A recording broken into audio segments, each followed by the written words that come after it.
मित्रों, जैसा कि हम सभी को बचपन से ही ये संस्कार दिया जाता है कि हमेशा ही अपने बड़े बुजुर्गों का सम्मान करना चाहिए और हमारे पूर्वजों ने जो भी नियम बनाए हैं उनका पालन करना चाहिए, क्योंकि पूर्वजों को हमेशा से ही पूजनीय माना गया है। और इसलिए हमारे धर्म शास्त्रों में भी उन्हीं पूर्वजों की संतुष्टि के लिए पितृपक्ष का विधान बनाया गया है, जो कि आश्विन कृष्ण प्रतिपदा से लेकर अमावस्या के दिन तक रहता है। यानी कि ये 15 दिन पितृपक्ष का माना जाता है। इन दिनों तक हम अपने दिवंगत पूर्वजों अथवा पितरों की शांति के लिए श्राद्ध किया करते हैं। पितृपक्ष में ब्राह्मणों को भोजन करवाना, गाय और कौवे के लिए भी भोजन का भाग निकालने जैसे नियम बनाए गए हैं, ताकि पितरों तक हमारे द्वारा दिए गए जल और अन्न पहुंच सके और वे संतुष्ट हो जाएं। लेकिन आज के इस आधुनिक युग में लोगों के मन में यह भी सवाल उठता है कि क्या पितरों तक हमारे द्वारा चढ़ाए गए जल और अन्न पहुंचते भी हैं, या फिर ये एकमात्र कोरी कल्पना है। तो आइए आज की इस कड़ी में हम इसी रहस्य को जानने की कोशिश करते हैं। जानते ही होंगे कि 18 पुराणों में से एक गरुड़ पुराण ही है, जिसमें मृत्यु से संबंधित होने वाली हर प्रकार की क्रिया विधि को बताया गया है, जिसमें श्राद्ध क्रिया से संबंधित रहस्यों का भी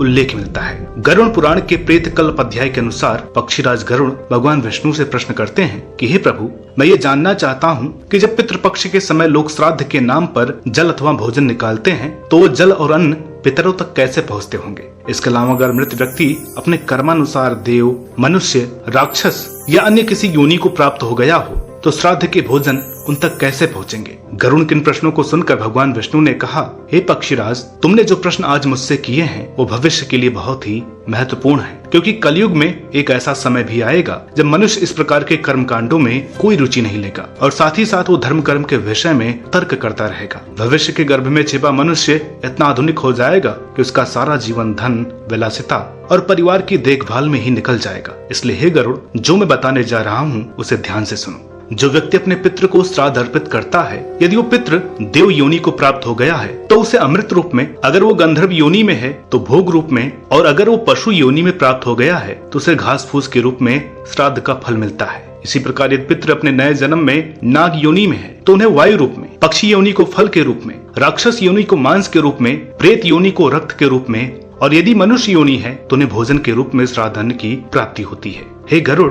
अब इस बात को जानो कि किस प्रकार पितृ तक श्राद्ध पहुंचता है। श्राद्ध की क्रिया के समय पितरों के गोत्र और नाम लेने मात्र से ही श्राद्ध उन तक पहुंच जाता है। इसके अलावा पितृ गणों के प्रमुख अग्निश्वात नाम के गण का कार्य होता है श्राद्ध में चढ़ाई गई वस्तुओं को पितरों के पात्र तक पहुंचाना। जैसे कि जो जीव जहाँ भी रहता है वहाँ ये अग्निश्वात नाम के गण श्राद्ध अन्न लेकर जाते हैं। जैसा कि मैंने तुम्हें पहले भी बताया कि पितर जिस योनि में और जिस आहार वाले होते हैं, उन्हें श्राद्ध के द्वारा दिया गया आहार अपने आप ही प्राप्त हो जाता है। उदाहरण के तौर पर जैसे गाय के झुंड में एक बछड़ा है, अगर वो झुंड किसी वजह से तितर बितर हो गया हो तो भी वो बछड़ा उस झुंड में अपनी माँ को पहचान ही लेगा। ठीक उसी तरह पितरों के नाम से ब्राह्मणों को कराया गया भोजन स्वयं ही पितृ तक पहुँच जाता है। हे गरुड़, इसके अलावा मैं तुमसे एक और रहस्य के बारे में चर्चा करना चाहता हूँ, और वो ये है कि जैसे ही पितृपक्ष की शुरुआत होती है तभी स्वर्गलोक में बैठे पितृगणों को बहुत प्रसन्नता होती है और सभी अदृश्य रूप से इस मृत्यु लोक में आ जाते हैं। और जब जब कोई व्यक्ति इस पितृपक्ष में ब्राह्मणों को भोजन करवाता है, उस समय ये पितृ भी अदृश्य रूप से उन्हीं ब्राह्मणों के साथ भोजन करके बहुत ही संतुष्ट हो जाते हैं और उस परिवार के उज्जवल भविष्य की कामना करते हैं। एक बात मैं तुम्हें यहाँ स्पष्ट कर देना चाहता हूँ कि श्राद्ध के समय जिन ब्राह्मणों को भोजन करवाया जाता है तो उसी समय ये पितृ उनके शरीर में अदृश्य रूप से विद्यमान होकर भोजन का आनंद लेते हैं और फिर अपने लोक को वापस लौट जाते हैं। उदाहरण के तौर पर अगर श्राद्ध करने वाला कोई व्यक्ति किसी ब्राह्मण को भोजन के लिए आमंत्रित करता है तो उस ब्राह्मण के उदर यानी कि पेट के भाग में पिता, बाएं भाग में पितामह, दाहिने भाग में परम पितामह यानी कि परदादा और पीछे के हिस्से में पिंड भक्षक पितर निवास करते हैं। पितृपक्ष के नियम में खुद यमराज भी बधे हुए हैं, इसलिए इन दोनों यमराज भी प्रेत और पितरों को यमलोक से मृत्यु लोक के लिए मुक्त कर देते हैं ताकि सभी पितृ संतुष्ट हो सकें। पितरों के भोजन में खीर का होना बहुत ही आवश्यक बताया गया है, क्योंकि खीर के सेवन से पितरों को बहुत संतुष्टि मिलती है। भगवान विष्णु से इतनी बातें सुनने के बाद गरुड़ बोले कि हे प्रभु, आपने श्राद्ध के विषय में जो रोचक जानकारियां बताई वो सारी बातें मुझे समझ में आ गई हैं, लेकिन फिर भी मेरी इच्छा है कि कृपा करके आप कोई एक ऐसा उदाहरण दें जिससे कि ये पूरी तरह सिद्ध हो जाए कि जो पितृ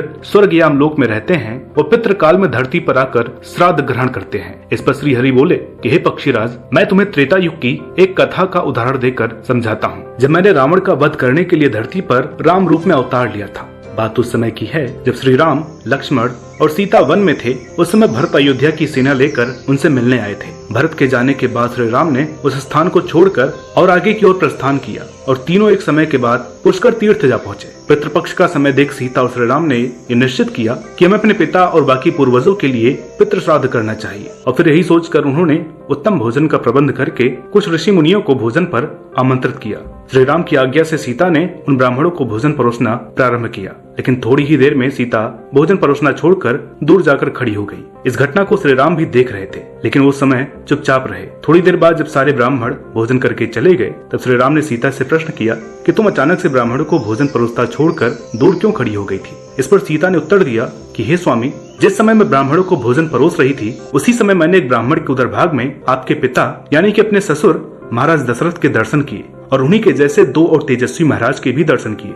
बस इसलिए मैं मर्यादा का पालन करते हुए वहाँ से हट गई और मैंने ये सोचा कि मुझे सन्यासी वस्त्र में देखकर पिता को बहुत ही कष्ट होगा, इसलिए मेरा वहाँ से हटकर दूर खड़े रहना ही उत्तम है। इतनी कथा सुनाने के बाद श्री हरि गरुड़ से बोले कि हे गरुड़, अब तो तुम्हें विश्वास हो ही गया होगा कि श्राद्ध के समय पितृ अदृश्य रूप से मृत्युलोक में आते ही हैं और अगर उन्हें असंतुष्ट किया गया तो इसके दुष्परिणाम भी हो सकते हैं। एक और रहस्य की बात जो मैं तुम्हें बताना चाहूंगा कि पितृगण अमावस्या के दिन सूर्यास्त होने तक अदृश्य रूप से घर के दरवाजे पर श्राद्ध ग्रहण करने के उद्देश्य से उपस्थित रहते हैं। इसलिए नियम यह है कि सूर्यास्त होने से पहले पितरों को श्राद्ध अर्पण हो जाना चाहिए। अगर ऐसा नहीं होता तो पितृ असंतुष्ट होकर दुखी मन से अपने लोक को वापस लौट जाते हैं और अपने वंशजों की घोर निंदा करते हैं। इसलिए परिवार पर जब कोई भारी संकट आता है तो अक्सर कहा जाता है कि शायद कोई पितृदोष हो। इसलिए मनुष्य को चाहिए कि पितृपक्ष की अमावस्या को श्राद्ध कार्य जरूर करे ताकि उसके कुल परिवार में हमेशा सुख और शांति बनी रहे। तो दर्शकों, आशा करते हैं कि ये रोचक जानकारी आपको पसंद आई होगी। आप अपने